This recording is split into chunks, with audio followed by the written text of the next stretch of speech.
가나안으로 들어가기 전에 여호수아 5장 10절부터 12절에 또 이스라엘 자손들이 길갈에 진쳤고 그달 14일 저녁에는 여리고 평지에서 유월절을 지켰고 유월절 이튿날에 그 땅 소산물을 먹되 그날에 6여 번가 볶은 곡식을 먹었더라.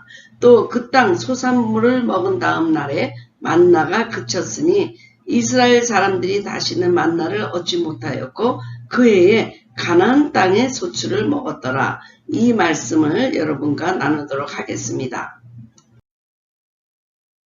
자, 길갈의 부흥에는 왜 꼭 있어야 됐을까? 40년 동안 지나가야 될 광야가 아님에도 불구하고 주님은 이스라엘 민족을 광야에서 40년 동안 배회하게 하셨습니다. 그동안 그들이 정말 다시 거듭나고 겉사람을 처리하고 하나님을 순종할 수 있고 광야에서도 하나님을 하나님으로 예배드릴 수 있는 그런 백성으로, 그러니까 양쪽으로 그냥 팽창한 민족을 원하시는 것이 아니라 정말 예배자로서 질적으로 성숙한 사람들을 만들기 위해서 광야 학교를 40년 지나왔는데 이제 가나안이라는 가나안 학교를 들어가게 되어 있습니다. 근데 가나안 땅은 완전히 비어 있어 가지고 이스라엘을 무조건 환영하는 땅이 아니고 이미 다른 족속들이 다 살고 있는 땅이었습니다. 그러니까 가나안 땅은 약속의 땅으로 주어진 땅이긴 하지만 정복해야만 얻을 수 있는 땅이었습니다. 그래서 이스라엘 민족들이 이 광야 생활을 하다가 갑자기 가나안 땅에 들어가서 그 풍요한 세계상을 만나게 됐을 때 그들이 금방 싱크리타이즈, 혼합적으로 그 땅에 귀신 바알을 섬기게 되고 그렇게 믿음이 흔들리지 않을까 해서 이 이스라엘로 진입하기 전에 그들은 길갈에 모여서 부흥회를 합니다. 이 부흥회로 말미암아 가나안 땅에 들어가서도 흔들리지 않는 믿음의 생활을 할 수 있도록 길갈의 부흥회가 지금 광야와 가나안 사이에 있게 된 것입니다. 그래서 길갈의 부흥회는 도대체 어떻게 이루어졌을까? 왜 필요했을까? 왜 꼭 필요했을까? 여러분 이해가 되시나요?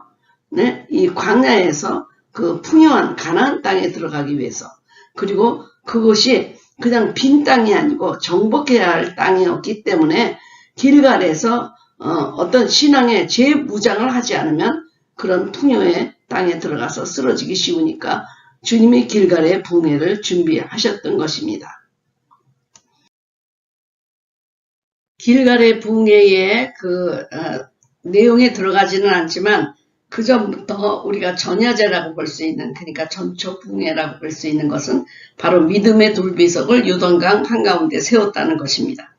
하나님은 요단강을 건너서 그 유대지방에 들어가기 전에 12지파 가운데서 한 사람씩 선택하여 돌 하나씩을 메고 오게 했습니다. 그래서 요단강 가운데에 언약궤를 맨 제사장들이 발이 멈춘 곳에 돌비석 12개를 세웠는데 왜 세우셨을까? 그것은 바로 12지파에게도 증인들이 되게 하셨지만 이렇게 이 범람하고 있는 요단강이 어떻게 많은 땅으로 변해서 이 중간에 12개의 돌을 세울 수가 있을까? 자, 요단강이 우리가 범람할 때가 있고 또 건조할 때가 있지만 그 우기라고 할 때는 굉장한 물이 흘러내려가고 있잖아요. 그랬을 때 주님은 제사장들의 발이 멈춘 곳에 멈추게 하시고 그 강을 멈추게 하시고 돌비석 12개를 세우고 그 다음에 다시 이제 물이 범람하면 그 12돌이 안 보이죠. 그러나 건조기가 됐을 때 12돌을 보게 될 때 그 후손들이 뭐라고 생각할까? 그 후손들이 전능하신 하나님께서 그들을 어떻게 도우고 어떻게 인도하셨는가를 기억하게 하고 그분의 은총, 그분의 신실하심, 그 언약을 지키시는 그 하나님을 그 후손들이 기억하기 위해서 믿음의 돌비석을 세웠습니다. 우리가 가끔 어떤 사람을 기념해서 뭐 도서실도 세우고 모두 세우고 김한란 박사 기념관 이런 것들을 세우잖아요. 동상을 세우고. 그러나 중요한 것은 우리 후손들이 사람을 기억하기보다 그 사람을 정말 훌륭하게 만든 그 뒤에 계신 하나님. 그러니까 요단강을 건너가게 했던 그 주님의 능력과 주님의 그 기적, 이것을 더 기억하도록 하는 것이 사실은 기념비죠. 우리는 사람을 기억하고 그 사람의 훌륭한 것을 기억하지만, 그러나 더 중요한 것은 그렇게 훌륭하게 만드신 그 뒤에 계신 창조주 하나님을 기억하게 하는 것들을 세우는 게 진정한 기념비라고 볼 수 있는데, 이 믿음의 돌비석이 그런 비석이었습니다. 이제 본격적으로 우리가 그 길갈의 풍례 중에 아주 첫 번이 할례를 받는 것입니다. 그러니까 광야에서는 정결의식과 할례의식을 사실 할 형편이 못 됐고요. 그런 환경이 조성되지 않았습니다. 그러나 할례라는 것은요, 우리가 태어난 지 8일 만에 받는 하나님께 속했다라는 거 아닙니까? 할례. 예, 그래서 그 유대인들은 전부 받아야 되는 것인데, 지금 광야 40년 동안에 이들이 할례를 못 받아가지고 20세 이상 된 장정들에게 할례를 받게 해요. 그러니까 왜 할례를 받게 하셨을까? 그것은 너희들이 나에게 속했다는 의미도 있지만, 그러니까 모든 걸 나한테 맡겨라, 그런 의미도 있습니다. 너의 인간적인 힘, 육체적인 힘, 육체적인 지혜, 이런 데 의존하지 말고 이 가나안 땅을 정복하기 위해서는 나를 의지해라. 너의 힘은 다 빼라. 나의 힘으로 해라. 근데 사실 인간적으로 생각해 보면요, 정복하러 들어가는 남자들이, 장정들이 할례 받고 내 광야에 누워있으면 그게 얼마나 진짜 우습겠습니까? 지금 힘을 써도 될까 말까 한데, 근데 하나님은 유대에 들어가기 전에, 가나안을 정복하기 전에 인간의 힘을 마지막까지 갖고 있는 마지막 그 힘, 마지막 남자들이 갖고 있는 그 힘까지도 다 빼고 오직 하나님만을 의지하라고 거기서 할례를 받습니다.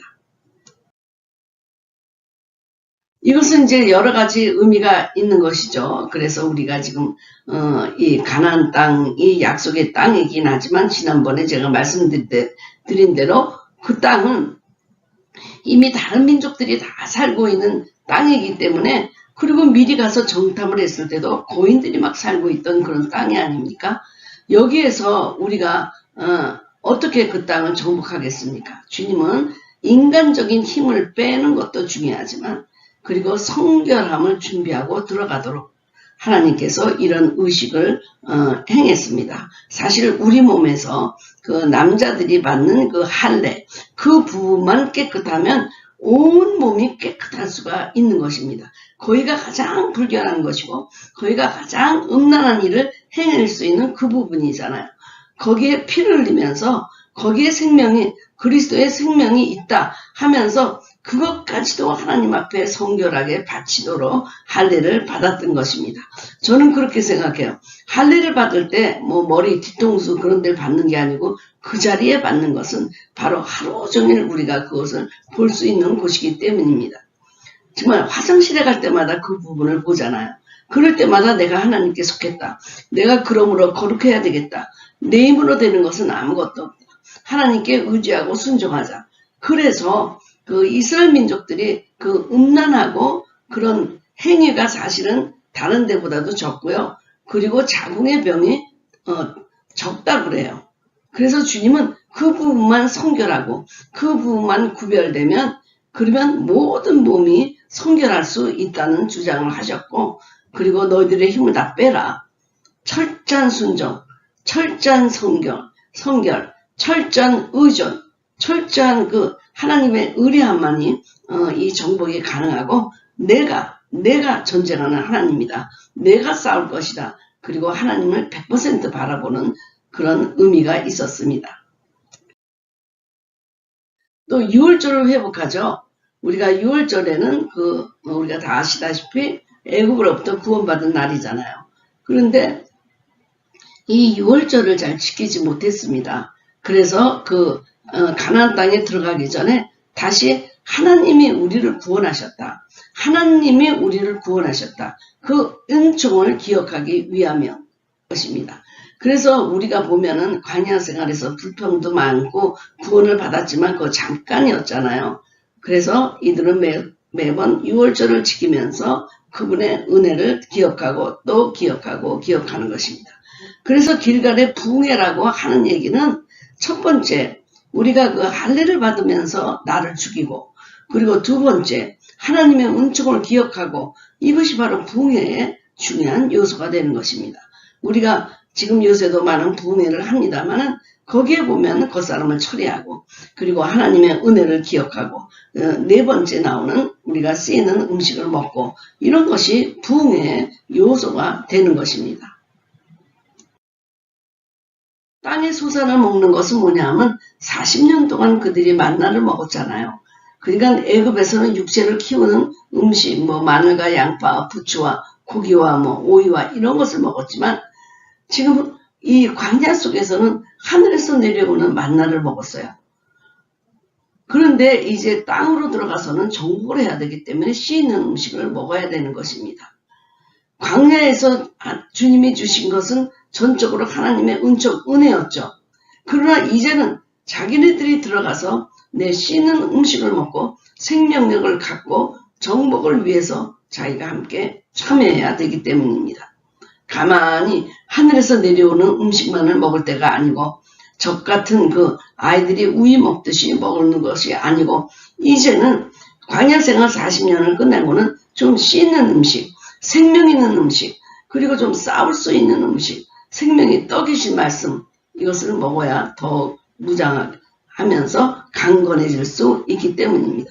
그래서 이 음식을 먹은 다음 날부터 만나가 끊어졌습니다. 진정한 부흥은 이런 씻는 음식을 먹음으로 가능합니다. 되게 듣기 좋은 말씀, 뭐 적 같은 말씀, 그러니까 그 어린아이가 먹는 우유 같은 말씀, 거기에 머물러 있으면 안 되는 거죠. 씻는 음식이라는 것은 무엇입니까? 책망도 있고, 네.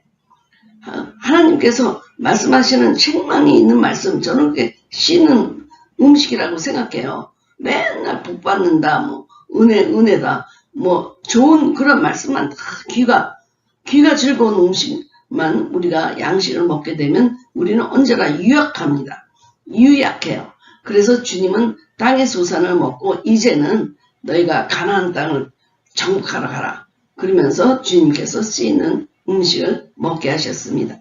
어느 때가 되면 우리도 이렇게 씻는 음식을 먹어야 할 때가 있는데 그렇게 씻는 음식을 주면은 미국에서는 그래요. 그런 음식을 먹으면 사람들이 다 떠난다는 거예요. 네. 그래서 그 세상에서도 힘든데 교회 와서도 그런 말씀을 들어야 되냐, 좀 위로를 받고 싶다. 그래서 교회를 떠나는 사람들이 많고 뭐 지옥 얘기하기 하고 그러면 교회가 통통 빈다는 거예요. 사실 우리가 들어야 할 말씀을 들을 때 우리가 진정으로 부흥이 일어나는 것입니다. 이렇게 길갈에서 부흥회를 마치고 그들은 가나안 정복을 향하여 일어나게 됩니다. 이러한 부흥회는 여리고성에 들어가기 전 요단강 건너 길갈에서 이루어졌습니다. 완전히 자기가 죽고 하나님의 영광이 드러나도록 하는 것. 하나님의 말씀의 씨앗을 먹고 하나님의 은혜를 기억하면서 이러한 그런 내적 부흥이 가나안에 들어가기 전에 영적 무장으로 필요했던 것입니다.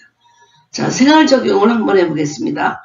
여러분은 6월절의 은혜를 기억하고 있고 회복하고 있고 누리고 있습니까? 이 네 가지 부흥의 가운데 여러분에게 가장 필요한 것은 어떤 것입니까? 우리 한번 정리해 보겠습니다. 길갈의 부흥에서의 핵심 요점은 무엇인가? 믿음의 돌비석이 후손들에게 주는 의미는 무엇입니까? 바로 주님이 이렇게 기적을 베푸셔서 범람하던 요단강에 그냥 멈추고 마른 땅처럼 돼서 거기에 그 돌비석이라는 증거를 세웠다는 것. 하나님이 어떻게 일하셨는가를 후손들이 볼 수 있는 기념비죠.